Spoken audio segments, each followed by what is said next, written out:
नमस्कार, यह है किस्सा कहानी और किस्सा कहानी में मंजीत ठाकुर से आप सुन रहे हैं आचार्य चतुरसेन शास्त्री का लिखा मशहूर उपन्यास वयं रक्षामः, जो लंकाधिपति रावण की जिंदगी पर आधारित है।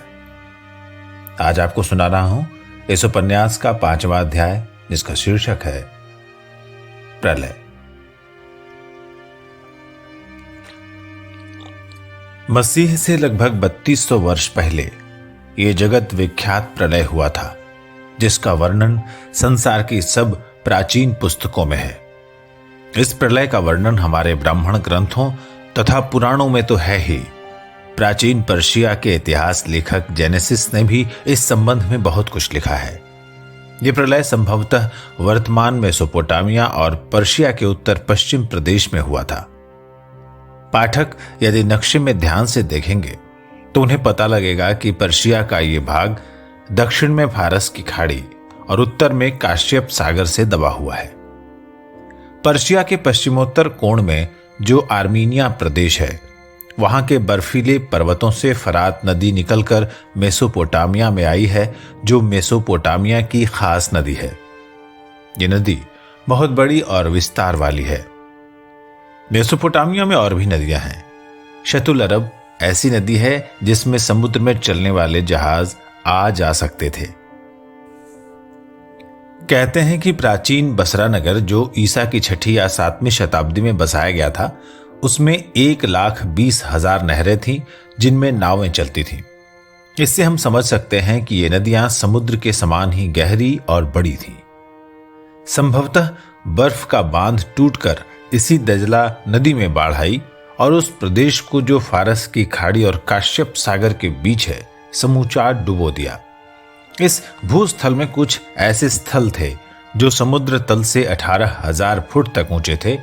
वहां संभवतः जल नहीं पहुंचा, परंतु वृक्ष, वनस्पति और मनुष्य, पशु पक्षी इस देश के भी नष्ट हो गए। पैलेस्टाइन का वो भाग जो फारस की खाड़ी के पश्चिम दक्षिण में है, समुद्र तल से केवल 6,000 फुट ऊंचा है। यह सर्वथा जलमग्न हो गया और वहां के सब जीव जंतु, वनस्पति नष्ट हो गए।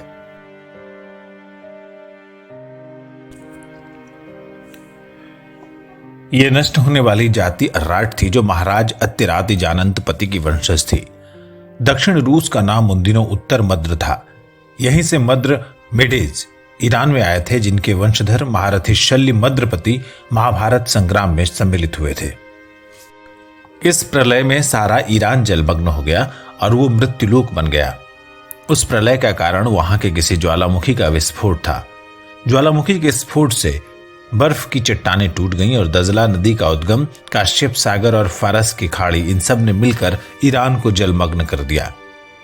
काश्यप सागर प्रदेश में एक स्थान बाकू है, जहां अब भी पृथ्वी से अग्नि निकलती है। इस अग्नि दृश्य को देखने सिकंदर भी गया था। यह अग्नि दृश्य संभवतः उसी ज्वालामुखी के विस्फोट का अवशेष है। शतपथ ब्राह्मण में तथा मत्स्य पुराण में इस प्रलय की जो घटना वर्णित है, उसमें लिखा है कि मनु के हाथ एक मछली मत्स्य लगी, जिसने उसकी रक्षा की। इस मत्स्य का भी इतिहास सुनिए। यह मनु संभवतः मन्यु, अभिमन्यु या उसके वंशधर थे। बाइबल में तथा अवस्था में इसे नूह का नाम दिया गया है। बेबीलोनियन दंत कथा के अनुसार प्रलय से पूर्व बेबीलोनिया में मत्स्य जाति के लोगों का ही राज्य था। यह प्राचीन जाति चिरकाल से उस देश पर शासन करती थी। यह जाति प्रसिद्ध नाविक थी। प्रलय के समय मन्यु ने इसी जाति के किसी नेता की सहायता से अपने परिवार की प्राण रक्षा की होगी। मन्यु ने सुषा नगरी बसाई और उसे अपनी राजधानी बनाया था। पुराणों तथा प्राचीन पर्शिया के इतिहासों में इस पुरी के वैभव का बड़ा भारी वर्णन है। यह प्रसिद्ध नगरी बेरखा नदी के तट पर थी, जो उस काल में सभ्यता का केंद्र थी। संभवतः सुषा तक प्रलय का जल नहीं पहुंचा, फिर भी नगरी प्रलय के बाद उजड़ गई। बहुत लोग मर गए, शेष उसे छोड़कर चले गए। इस उजड़ी हुई नगरी पर धूल के स्तर जमते चले गए। कालांतर में यह स्तर 5 फुट मोटा हो गया। प्रलय का जल बेरसा नदी तट पर बसी सुषा नगरी तक नहीं पहुंचा था। फिर भी कुछ लोग मर गए, कुछ छोड़कर चले गए। सुषा नगरी, जो मन्युपुरी भी कहलाती थी, उजाड़ और वीरान बहुत दिन तक पड़ी रही। उस पर 5 फुट मोटा धूल का स्तर जम गया।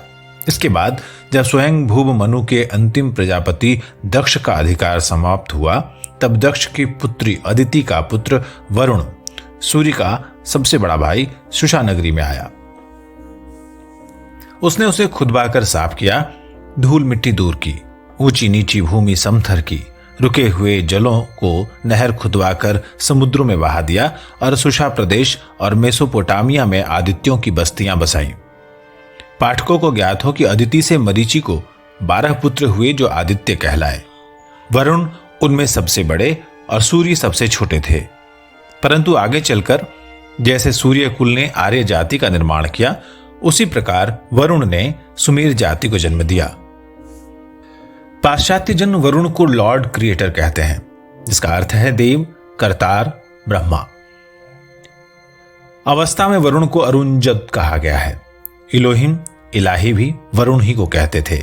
इलाही या इलोहिम का अर्थ है इलावर्त के उपास्य देव वरुण। शतपथ ब्राह्मण में और जेनेसिस के इतिहास में समान रूप से कहा गया है कि वरुण देव ने पृथ्वी और आकाश को सम किया। वरुण ने प्रलय के रुके हुए जलों को समुद्र में नहरें खुदवाकर बहा दिया, समुद्रों की सीमा बांधी, जल को अधिकार में किया, पृथ्वी को सूखी, सम और उपजाऊ बनाकर उसमें बीज बोए। इसी से वरुण को जलों का देव कहते हैं। उन दिनों अरब और फारस के बीच का सारा इलाका सुषा स्थान कहलाता था। इसी को छल देश, चलिया कहते थे। वरुण का एक नाम अवस्था में उर्मज्द भी प्रसिद्ध है। नवीन सृष्टि रचने और देवों का, आदित्यों का ज्येष्ठ पुत्र पुरुष होने से वरुण को ब्रह्मा कहा गया है तथा जल का विभाजन करने से नारायण कहा गया है। जल को संस्कृत में नारा भी कहते हैं। श्रीनार, क्षीर सागर, सिरी का समुद्र, पर्शिया की खाड़ी और उर्मज सागर का नाम था। मत्स्य पुराण के अनुसार ब्रह्मा ने ब्रह्मांड के अर्थात अपने राज्य के 2 खंड किए। एक ऊपर का पार्वत्य प्रदेश खंड, दूसरा नीचे का भूमि खंड। ऊपर का खंड स्वर्ग और नीचे का भूमि कहलाया। ठीक पुराण के अनुसार ही जेनेसिस आदि पाश्चात्य पुराण शास्त्री भी कहते हैं कि वरुण या अवस्था में ब्रह्मा को उर्मज्द कहा गया है।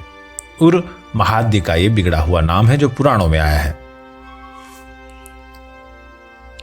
पुराणों में ब्रह्म संकट का उल्लेख है। ये वो घटना है जब ब्रह्मा ने जलों को 2 समुद्रों में विभाजित किया। अंग्रेजी इतिहासकार जेनेसिस कहता है, इलाही ने कहा जल से जल पृथक होने चाहिए। इसके लिए एक शब्द अंग्रेजी का है, ऑडियल। इस शब्द का अर्थ कोश में लिखा है जल और अग्नि की परीक्षा। जेनेसिस कहता है, इलाही ने कहा स्वर्ग के जलों को एक जगह एकत्र होने दो और शेष पृथ्वी को सूखने दो। प्राचीन ईरानी इतिहासकार और अवस्था दोनों में ही स्वीकार किया गया है कि वारुण लोग वरुण को ही सृष्टि का रचयिता मानते हैं। प्राचीन ईरान के कापाडोसिया प्रांत में इंद्र और वरुण की शपथ के शिलालेख मिलते हैं। वरुण के समूचे साम्राज्य का नाम पहले अमरदेश था और सुषा का नाम अमरावती भी था। अब भी वहां के प्राचीन अमरों की वंशधरों की अमरेह जाति बसती है।